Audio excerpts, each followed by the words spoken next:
आप तैयार है वर्ड को सुनने के लिए? मैंने अपनी पर्सनल लाइफ में ये नोटिस किया है, जब भी आप छुटकारे की प्रेयर करते हैं कि परमेश्वर मुझे इस लेवल से छुटकारा चाहिए, मुझे इस चीज से छुटकारा चाहिए, मुझे फाइनेंशियल ट्रबल से छुटकारा चाहिए, मुझे कर्जे से छुटकारा चाहिए, मुझे इस बीमारी से छुटकारा चाहिए, जब भी आप प्रेयर्स करते हैं हमेशा इस बात को आपको दिमाग में रखना है। बाइबल कहती इजरायली लोग जब प्रार्थना करते थे कि परमेश्वर हमें छुड़ा, जब राजा ने उन्हें दुखी करना शुरू किया तो बाइबल कहती परमेश्वर ने मूसा को अपने वचन देके भेजा।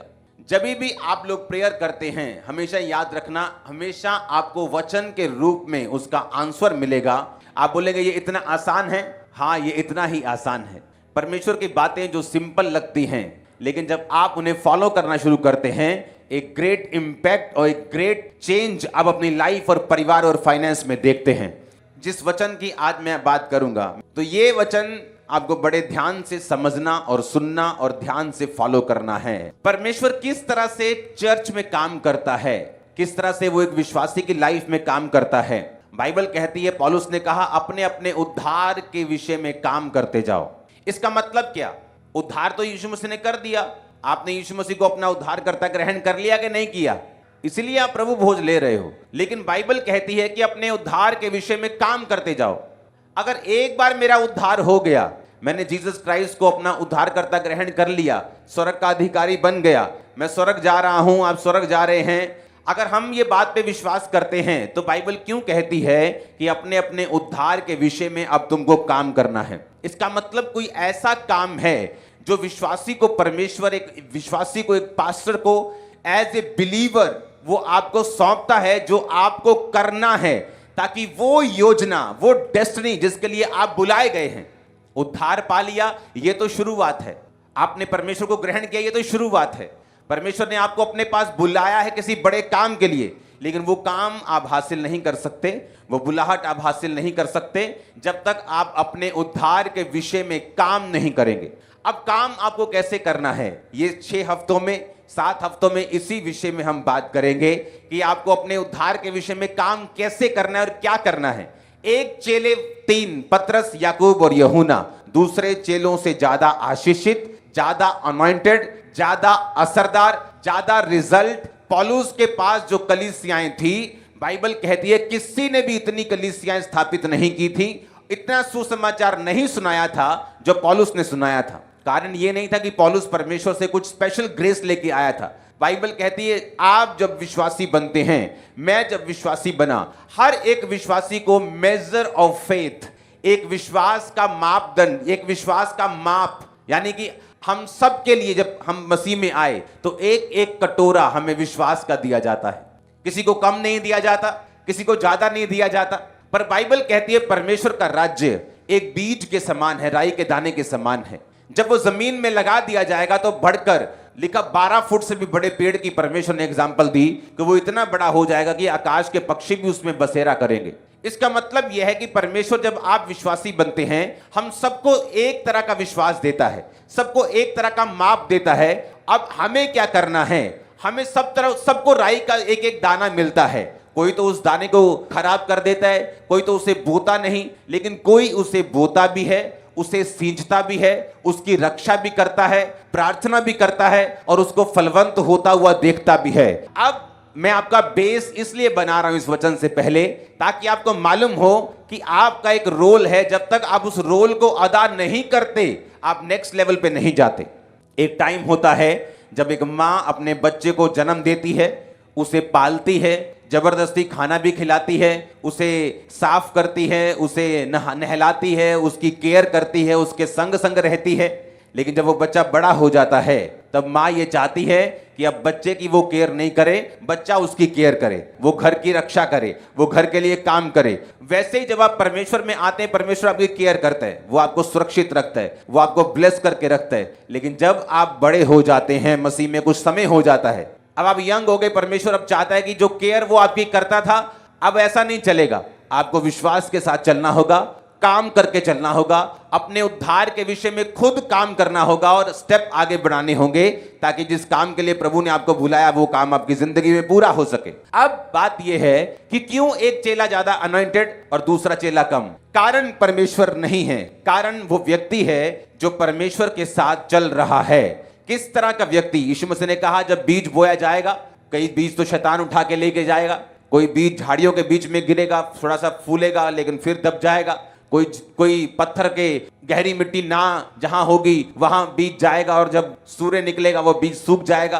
कोई अच्छी भूमि पर गिरेगा, 30 गुना 60 गुना और 100 गुना फल लेके आएगा। अच्छी भूमि पर गिरने के बाद भी वो बीज सब एक जैसा फल नहीं लेके आ रहे, कोई 30 गुना लेके आ रहा है, कोई 60 गुना लेके आ रहा है, कोई 100 गुना लेके आ रहा है। ये मुझ पे आप पे निर्भर करता है कि हम परमेश्वर के वचन को कितना सीरियसली लेते हैं और अपनी जिंदगी में कैसा फल हम चाहते हैं। अब मैं वचन को शुरू करता हूं, प्रेरितों के काम 1 उसकी 20 से 22 आयत। ये उस समय की बात है जब यहूदा इस्करियोती ने यीशु मसीह को पकड़वा दिया चांदी के 30 सिक्कों में। उसे पता क्या लगता था?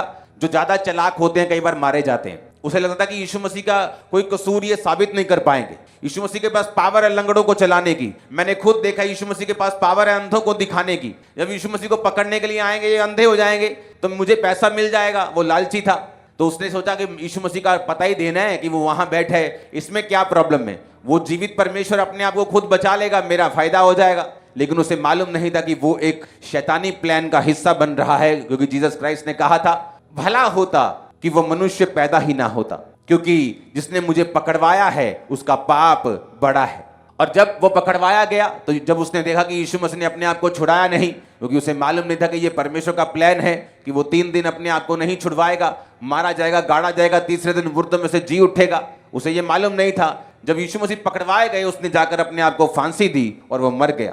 जब यहूदा इस्करियोती मर गया तो चेले 12 के 11 रह गए।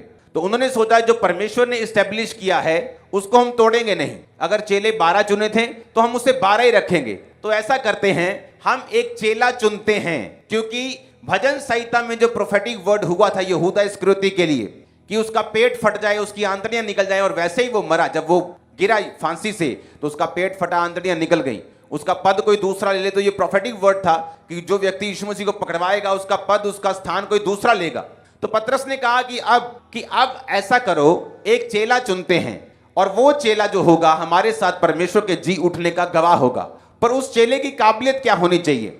उसने कहा जितने लोग, जब जीसस क्राइस्ट का बैप्टिज्म हुआ तब से लेके जब जीसस क्राइस्ट पहाड़ में से उठाए गए, वो 500 लोग तो वहां थे, तब तक जो लोग हमारे साथ बराबर रहे हैं, सताव में, विरोध में, दुखों में, सुखों में, बीमारी में, चंगाई में, जो लोग हमारे साथ रहे हैं, लोगों ने बिना ठोकर के माना, उसमें से एक चेला मुझे चाहिए जो इसकी जगह ले सके, यहूदा इस्करियोती की। अब बाइबल कहती है वो लोग सामने आए जो लोग शुरू से लेके एंड तक उनके साथ रहे थे।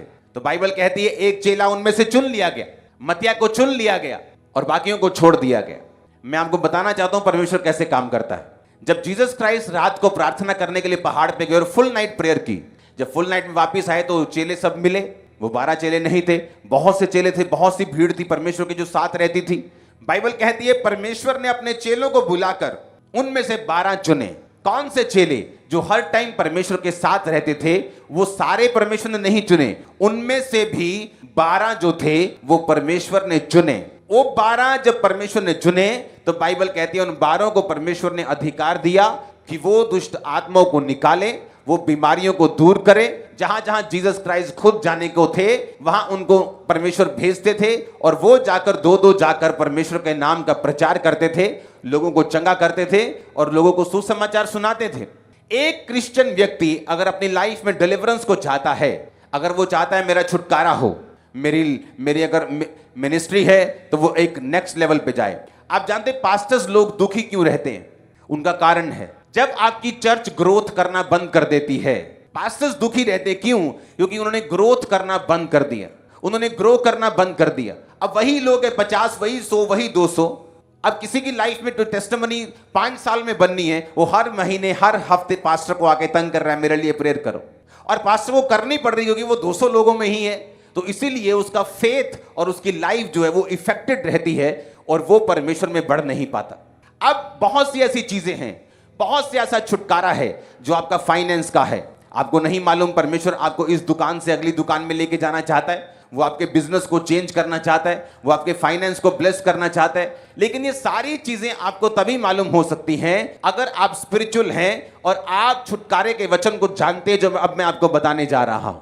अब आपको ये बात मालूम होनी चाहिए कि छुटकारा हर एक व्यक्ति को चाहिए। एक मां को चाहिए जब उसका बेटा नशा करता है, उसकी बेटी जब व्यभिचार में जाती है, जब इसका एक पास्टर की कलीसिया बढ़ती नहीं, जब एक फाइनेंस बढ़ता नहीं, जब कर्जे के नीचे होते हैं, जब पढ़ाई में अच्छे नंबर नहीं आते, आपको मालूम नहीं क्या करना है। हर एक व्यक्ति जो इस धरती के ऊपर है उसको छुटकारा चाहिए, चाहे वो किसी भी लेवल पे क्यों ना चला जाए, उसको अगले लेवल पे जाने के लिए छुटकारा चाहिए। अब छुटकारा होगा कैसे? अब बाइबल कहती है कि जब लोगों में से प्रेरित चुने गए, तो जब जीसस क्राइस्ट ने चुने तो उन्हीं लोगों में से चुना जो जीसस क्राइस्ट के हमेशा साथ रहते थे। जब उनमें से एक मारा गया और जब वो 12 पूरे किए गए तो उसी लोगों में से चुना गया जो हर वक्त चेलों के और जीसस क्राइस्ट के बैप्टिज्म से लेके जी उठाए जाने तक, यानी 3.5 साल तक वो परमेश्वर के और चेलों के साथ रहे थे। अब आपको बात समझ आनी चाहिए। बहुत से ऐसे लोग हैं जिनको ये मालूम नहीं कि मुझे अभिषेक में कैसे बढ़ना है। मैं एक पास्टर को जानता हूं, उसे मालूम था कि उसकी लाइफ में परमेश्वर का मसा है, लेकिन जिस लेवल पे वो जाना चाहता था उस लेवल पे वो कभी पहुंचता नहीं था। उसने अपनी मुझे स्टोरी सुनाई। उसने कहा कि जब मैं एक नेक्स्ट लेवल पे जाना चाहता था तो मैं एक अपने मेंटर से मुलाकात करना चाहता था, लेकिन वो मुलाकात मेरी होती नहीं थी। वो एक्सट्रीमली बिजी पर्सन था, वो कभी भी जल्दी लोगों से मिल नहीं पाता था, उसकी सेवकाई बड़ी थी। उसने परमेश्वर के सामने प्रेयर की कि परमेश्वर मेरे रास्तों को खोल। जिस व्यक्ति की ये बाइबल बात कर रही है उसकी गदियां खो गई। पुराने टाइम में जो ट्रांसपोर्ट होती थी वो गधे होते थे। गया उसने अपने बेटे शाऊल को बोला, बेटा गदियां गुम गई, जा ढूंढ। और बाइबल कहती शाऊल अपने एक नौकर को लेके गदियां ढूंढने के लिए गया। जब गदियां नहीं मिली तो उसने कहा चल वापिस चलते हैं, बाप हमारी चिंता करने लगेगा गदियां छोड़ के। तो उसने कहा नहीं, यहां एक दर्शी रहता है, एक खुदा का दास रहता है, हम उसके पास जाकर पूछेंगे कि वो गदियां कहां पे, और वो हमको बता देगा। उसने कहा ठीक है, हम वहां पे चलते हैं। और देखो वो आत्मिक इंसान थे। जिस परमेश्वर के जन की वो बात कर रहे हैं, शमूएल की, उसका एक रिकॉर्ड था। पब्लिक के बीच में वो खड़ा होकर बोलता था कि क्या तुमने कभी, मैंने तुमसे कोई गधा लिया हो, तुम्हारे पैसे मारे हो? बोलते थे कि नहीं। उसका रिकॉर्ड इतना साफ था, परमेश्वर के सामने वो इतना क्लीन था। लेकिन इन लोगों को ये मालूम था कि जब परमेश्वर के सामने हम जाएंगे तो ये बदतमीजी होगी हम खाली हाथ जाएं। जब वो पास्टर मुझे स्टोरी सुना, उसने कहा कि मैंने अपना एक सीड तैयार किया $50,000 का, और मैंने वो सीड को परमेश्वर को बताया कि परमेश्वर मुझे ये बोना है और मुझे अपने मेंटर से मिलना है। कोई भी मेंटर जो आत्मिक है, जो स्पिरिचुअल है और रियल परमेश्वर में बड़ा हुआ है, उसे पैसे से कोई प्यार नहीं। लेकिन जो पैसा है वो ये शो करता है कि वो व्यक्ति सीरियस है जो आपकी मेंटरशिप के नीचे आना चाहता है। अब हुआ क्या, जब वो उस व्यक्ति से मिला, उसका सीड उसने लिया, उससे बात की, उसकी जिंदगी के बारे में, वो सारा सिस्टम बदलना शुरू हुआ, चेंज होना शुरू हुआ, ग्रोथ होनी शुरू हुई। आज वो कहीं का कहीं पहुंच गया। वो सब टीवी पे आते हैं, मैं उनका नाम नहीं लेना चाहता, लेकिन ये पॉसिबल कैसे है? कोई भी जेन्युइन मैन ऑफ गॉड पैसे से प्यार नहीं करता। अगर आप बाइबल में देखें, यहोवा पिता ने कहा तुम अगर कोई गलती करो तो पाप बलि लेके आना। पाप बलि क्या थी? भेड़, बकरी। उसने ये नहीं कहा जब गलती करो तो मुंह से माफी मांग लेना। अगर कोई दोष करना तो दोष बलि लेके आना।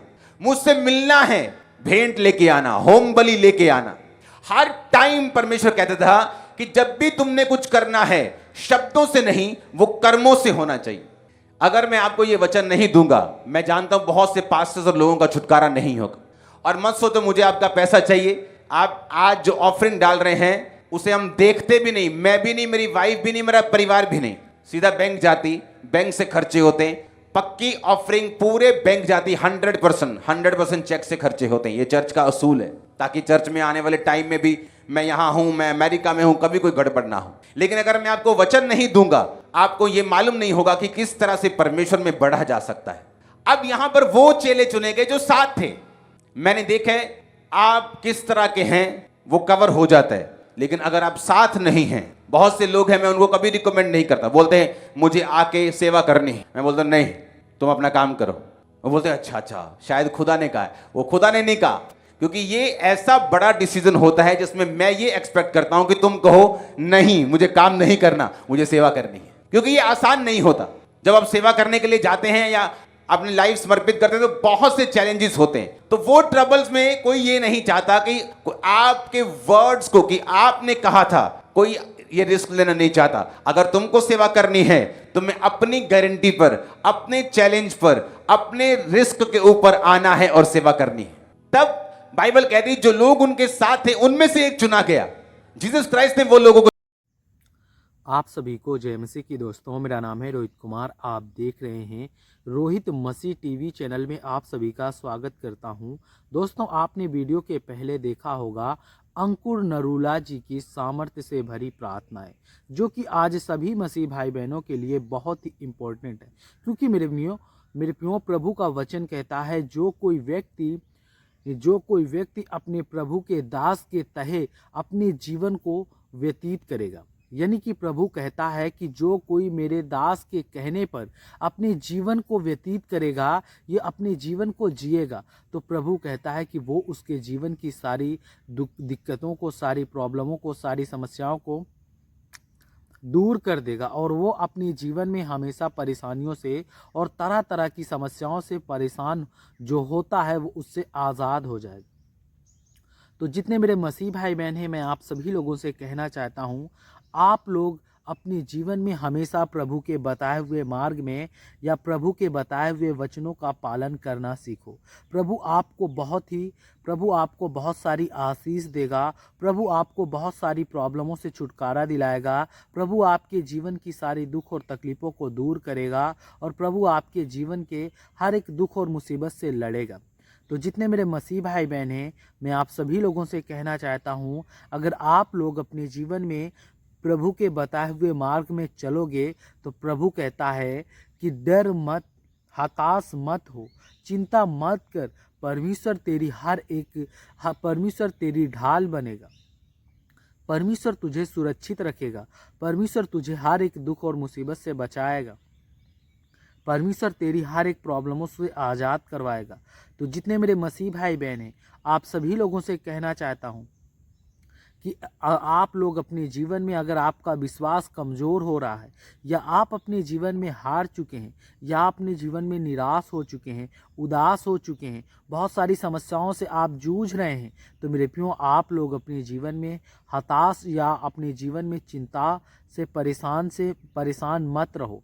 परमेश्वर कहता है वो आपको हर एक दुख से, हर एक मुसीबत से, हर एक प्रॉब्लम से, हर एक मुसीबत से वो आपको छुटकारा दिलाएगा और आप अपने जीवन में कभी भी निराश और परेशान और दुख और मुसीबत से आज़ाद हो जाओगे और परमेश्वर आपको हर एक शिकंजे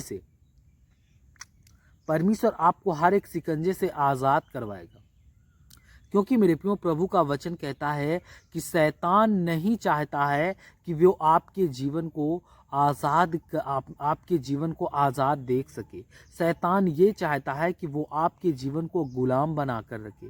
वो आपको हमेशा शैतान के प्रति, शैतान जो होता है वो परमेश्वर का विरोधी हमेशा हमें बनाना चाहता है। वो हमेशा हमारा ढाल, यानी कि परमेश्वर शैतान जो होता है वो हमारा हमेशा ढाल बनाता है और खुद वो हमें इस्तेमाल करके परमेश्वर के प्रति खड़ा करता है, परमेश्वर का विरोध करने के लिए। इसलिए मेरे प्रियो, मैं आप सभी लोगों से कहना चाहता हूँ, आप सभी लोगों से गुजारिश करना चाहता हूँ कि आप लोग प्रार्थना करो और प्रभु के वचन पे अपने जीवन को व्यतीत करो। तो आप सभी को जय मसीह की दोस्तों। God bless you all of you. आमीन। नेक्स्ट वीडियो मिलता हूँ दोस्तों।